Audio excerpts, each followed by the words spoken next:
Hello, my fellow preppers and YouTubers across the world. Doing a video today on the $10 survival kit challenge at the dollar store. And this one in particular is going to be the Dollar Tree. Everything's a dollar. Excuse the background noise if you hear lightning or thunder. Well, you can't hear lightning, but you can hear the rain and the thunder. So it's kind of coming down pretty hard, so I'm going to try to do this inside. So for this challenge, obviously there's some parameters, some shelter options and needs that you need, some food options and needs that need to be fulfilled. I believe this was originally generated by Cody over there at Wrangler Star. He's a cool guy. I love his channel.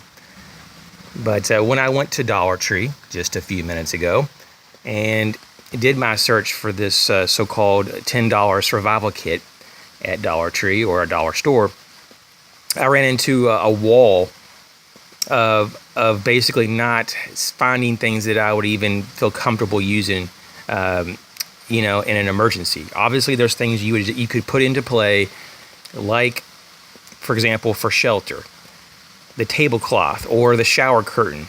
Those were some of the few things besides garbage bags that you could, if you had to, put into play and make it work for some type of shelter. I have to be honest with you, I wasn't going to waste my money on things I didn't really want or need. So I've changed this for me. I'm not going to be doing the so-called survival kit challenge at the dollar store. I'm just not going to do that. But what I am going to do is just show you some things that I did find that were actually worthwhile and they are useful. And for me personally, would be considered worthy of my dollar. Each item in front of you is a dollar. And so as you can see, instead of getting $10 worth of goods, I could only really reasonably find 5 items. So I only spent $5 plus tax. So this is really what I came up with. And it's not to say that for other people there aren't other things that you could, consider useful. There's definitely was a few more things in there that could be useful, but I honestly didn't want to spend my hard-earned money to get things that I really didn't want. And so for this challenge, I just did this. And I did accumulate more peanuts than just this one canister. This just represents the peanuts. So you could say in theory that I bought, if we have 5 items for $5, I have at least another 5 peanuts canisters. So if you want to say I did a minimum of $10, I did. I just didn't do them in all the categories. Not that you could really fulfill all your survival needs for $10 anyways. Those survival kits lack in about half the categories. Can you meet your basic needs for 12 to 24 hours? Very much possible. Is it worth doing such? With all the other availability things, not really. Is it a fun challenge to do? Sure, and that's cool. And I'm not knocking the challenge at all. In fact, there's a part of me that still wishes that I just went ahead and bought the shower curtain for my tarp, quote unquote, and got the cheapy $1 kitchen knife and played along with this. But there's also a point, though, that I have no use for that, and I'm not going to just buy crap and throw money away when money is tight. So for my first item here, I love these dry roasted peanuts. They're lightly salted. You can get them also honey roasted. I don't particularly like sugar on my food, so I just go with dry roasted, 7.5 ounces from Greenbrier Farms.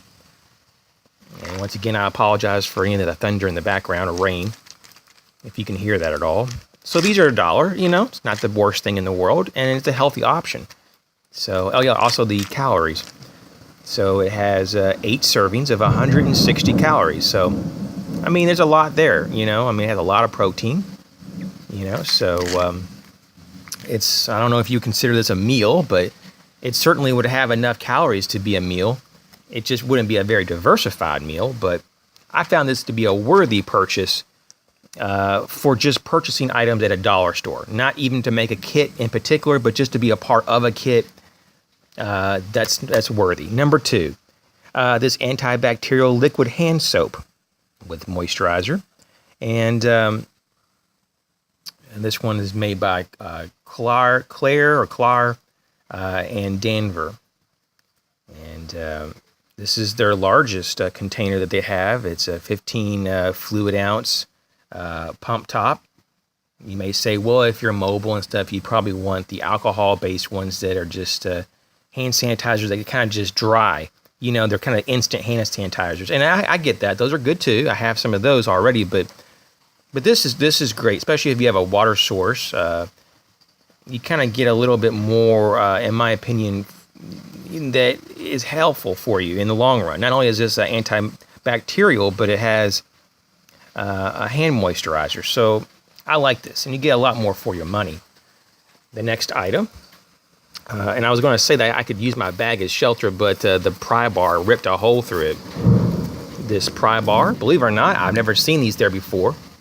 I thought that was an excellent value, a very small, lightweight, well, I shouldn't say it's that light, but it's considerably lighter than some of my other pry bars, as you can see here. I'll just try to put it in the background. This pry bar, it's, let me see exactly what the length is here. Let's just approximate it at about 14 to 15 inches and about 1 inch wide. So this pry bar was $1. I mean, wow. I mean, that was a little bit of a shocker. This is just a no-name brand deal, but that was a worthy purchase. So I grabbed that up. Just even a few years ago, you could buy some of this jute twine, over 300 feet of it, in fact, for $1. Now, this Tool Bench Hardware brand only gives you a 3-pack of 118 feet. I'm going to have to close this window a little bit more. I got rain coming through. Sorry about that. All right, so basically you get over 300 feet, and now it's only 118 feet. I was a little hesitant to even buy this, but it isn't bad. You get, I think it's 2 colors, really. So anyways, that's that. You know, so you have some way to tether things, to tie things, make shelter, and start fires, among other things, maybe even some uses for first aid. The next item, I have these 3 packs of child-resistant lighters. They're probably not the best brands. They're kind of similar to a Scripto, maybe a generic Scripto.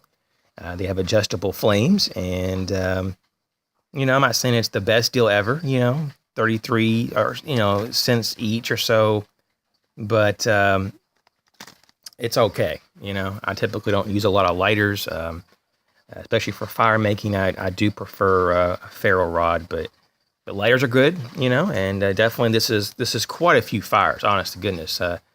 I wouldn't know how many fires per, but I would hesitate. I mean, I wouldn't hesitate to say that maybe, you know, 200 to 300 fires possible if you keep the flame at a minimum. You just enough to catch something on fire. I think there's quite a few fires.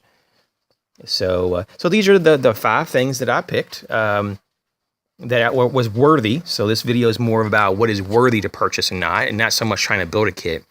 So I just wondered if you kind of ran into this problem, that maybe you attempted the $10 survival kit at the dollar store and then just stopped because it was just not worth it. Or did you just say, screw it, I'm just going to go ahead and spend the $10 regardless if I find good stuff or not, and just see what happens, or I just want to play along with the video response. So with that being said, thanks again for watching, and hopefully there's some things maybe at your dollar store that's different than mine, that maybe you have better options.